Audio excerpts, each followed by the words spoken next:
In this video, I'm going to give you my thoughts on the smallest Viltrox lens I have ever used, the 56mm f1.7 for Fujifilm.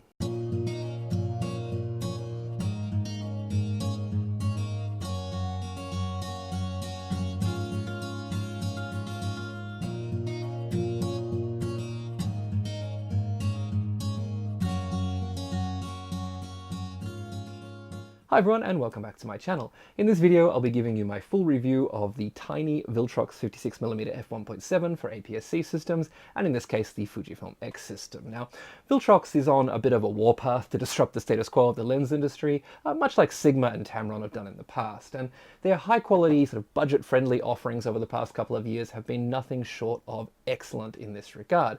Their Pro series of lenses have been truly something special, and their budget offerings have been really disruptive in their cost to performance ratio.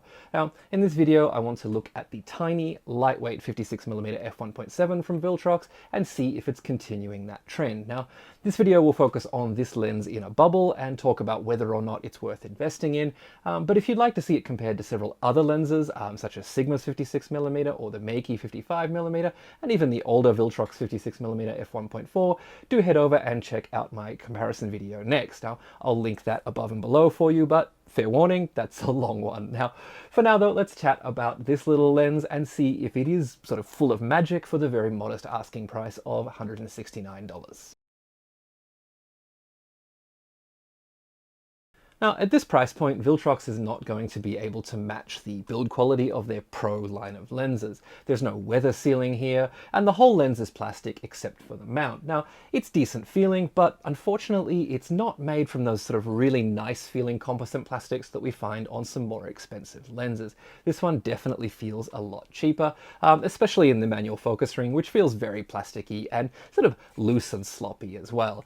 It's also a shame that there's no aperture ring here, because that does mean that we have to waste a dial on the camera for changing the aperture when we could just do it on the lens. Now, front and rear caps as well as a lens hood are included in the box, and the rear cap here is a little bit disappointing, just like on a lot of third-party lenses, in that it really only fits this lens well and not onto any of my other Fujifilm lenses. So in the end, I've just taken this off and replaced it with a Fujifilm cap. Now, the lens hood here may as well not have even been included in the box.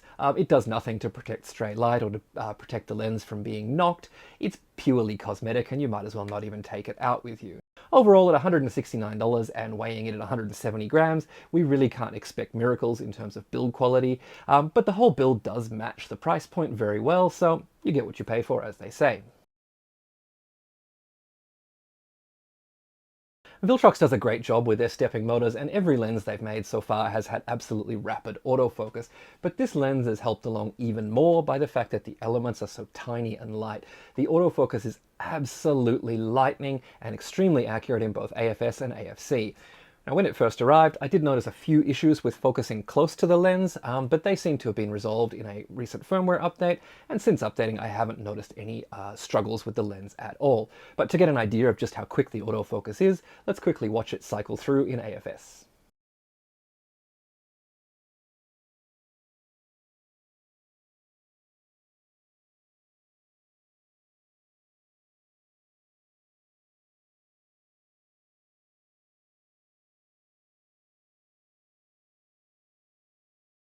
When it comes to AFC and tracking, alongside my real-world use, I did a set of walking and jogging tests where I had my wife start from about 10 meters away and then move in until she was about 3 meters away from the camera.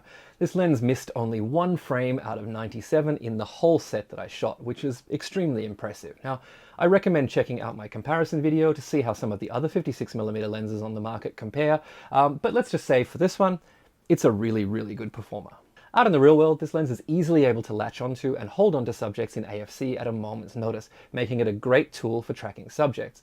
So all in all, if swift autofocus is something that you want from a 56mm lens, this one will certainly not disappoint. There's not really much to say about the detail this lens produces. It's sharp from corner to corner, even wide open. Now, it's not the sharpest 56mm lens that I've tested for the Fujifilm X system, but it is sharp enough to satisfy most people. And again, this is especially true given its price point. Now, as you can see, both the center and the corners are quite sharp wide open, which is really great to see from such a tiny lens. As we stop the lens down, it gets sharper until around about f4, and from there on, you'd be really hard pressed to see any further improvement. Again, if you want a relatively sharp lens that produces good details from corner to corner, this is a great option. I have noticed a little chromatic aberration in the out of focus areas with this lens, but nothing too serious and nothing that really distracts you from the subject. So as you can see here, it's very minor and not something that I would call an issue.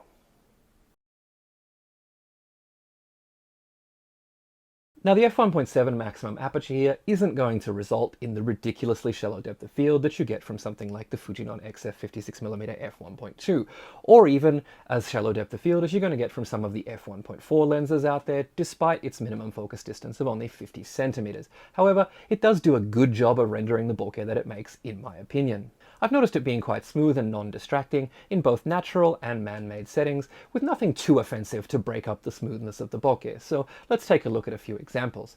In backlit scenes and with pin lights, it produces nice round bokeh balls with a fair amount of cat's eye bokeh, contributing to a little bit of that swirly feeling around the corners. Now, it does have a touch of chromatic aberration to be seen, but nothing quite as distracting as the old 56mm f1.4 from Viltrox. In city scenes where you might have a lot of sharp contrasty edges, it does a good job of controlling chromatic aberration and leaves you with quite smooth looking transitions between tones. Overall, the bokeh doesn't distract from the subject in my opinion, and that makes it just fine. Now, you might see a bit of a theme emerging here in the statements at the end of each section. This lens produces nice bokeh, and I really can't see a reason not to consider it as part of your photography kit.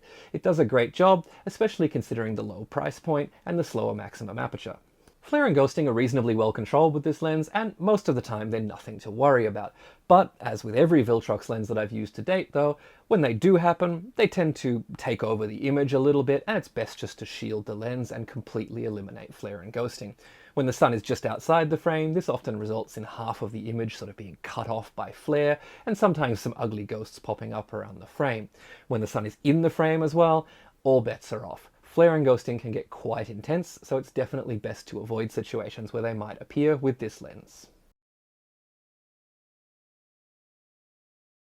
Working with this lens has been a mostly great experience. It's tiny and discreet, which makes it a great tool for, street and travel photography. Now, it's non-threatening in its size, and its lightweight means that you can barely even notice it when carrying it around. In that sense, it pairs really well with the smaller Fujifilm bodies like the XE series or my X-T50. Now, it also delivers plenty of detail for that 40 megapixel sensor in the X-T50, and you can create some really, really nice images with it. Now, if you couple that with the lightning fast autofocus of this lens, you've got a tiny package that's really, really capable in any situation. And the only thing that's really bugged me when out working with this lens has been the lack of an aperture ring. I'm a big fan of being able to switch aperture values really, really quickly, and even make changes when the camera is off to prepare for my next image. But of course this is a personal thing and your mileage may vary.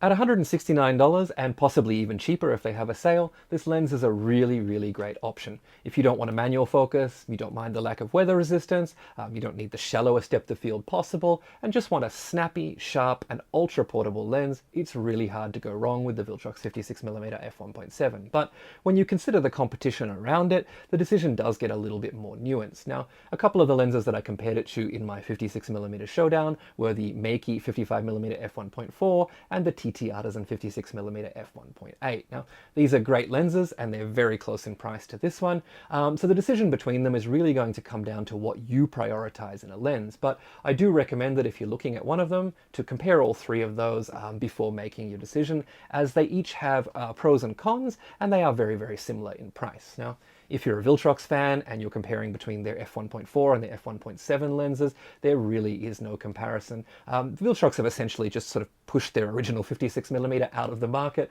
by creating such a high quality tiny lens that is so cheap. And unless you really need that f1.4 aperture or really love the aperture ring on that lens, this one is the one that I would go for if you're choosing a Viltrox. If you'd like to see a bit more of a detailed comparison between any of those lenses, do check out my comparison video next. But for now though, thanks for watching and enjoy the upcoming slideshow. I'll see you guys in the next video.